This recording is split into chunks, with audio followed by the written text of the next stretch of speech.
What we do here challenges the traditional format of lecture and seminar. Mostly it does that by removing the chairs and tables from an open space and asking students to respond then to the taught materials in that environment. Most of the teaching in universities in the UK is done through lectures or through seminars. This has benefits in that you can deliver a lot of information to a lot of people at the same time and then support it with discussion groups afterwards.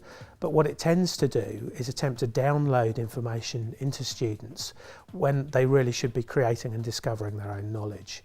What we do in our spaces here is to say to students, here's an open space, here are the materials, we want you to create and discover your own knowledge. I'm Professor of Drama and Theatre Education, and have worked in drama education mostly in primary and secondary schools all my life, and we train teachers. And of course, a drama teacher has to learn how to work in an open space, often without chairs and without textbooks. So a lot of the influence has come partly from the rehearsal room and from our relationship with the RSC, but also partly from drama pedagogy, which has got a kind of rich and complex history of its own. My name is Robert O'Toole. I'm an expert on integrating new technologies into the student learning experience. My challenge here in the Capital Centre is to bring the very latest technologies, the cutting edge, into an environment where technology hasn't been used that much yet. The important thing is to understand how an open space learning event can be a very intensive, time sensitive, and complex event with many different people, many different backgrounds, many different skills coming together. Students, teachers, practitioners need to be able to capture elements of their activity on video, audio, very easily, very quickly, without causing much disruption to what they're doing. So we have these great setups here, very portable, very easy to use. A student can just pull one over to their group in the OSL activity, start the video recorder, hit the big red button, record what they want to be recorded.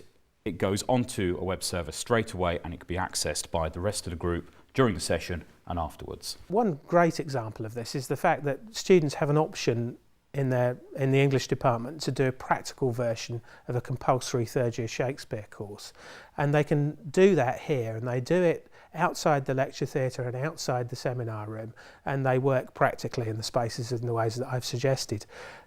They're 10% more likely to get a first for their essays if they do the course that way than they are if they do it the traditional way. So statistically there's a result there.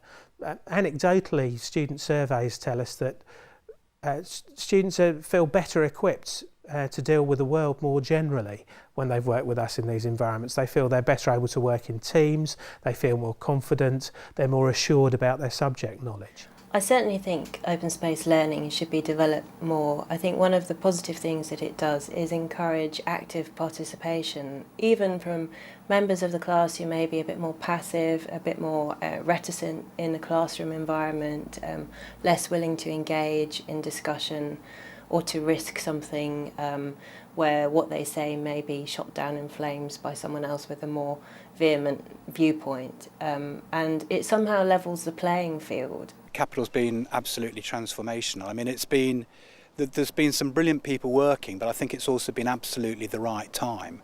When I started with Capital, I was just being awarded a National Teaching Fellowship, and so had two of my colleagues in the university, and we discovered that we'd all been given them for doing drama, basically, and yet one of my colleagues was in sociology and one was in medicine. I think it's eminently transferable across the sectors. I think it can work in schools, and I think it can work also with businesses. We do quite a bit of work with the Warwick Business School, for example, where we work with their managers and use the very same techniques we use in HE with them in business.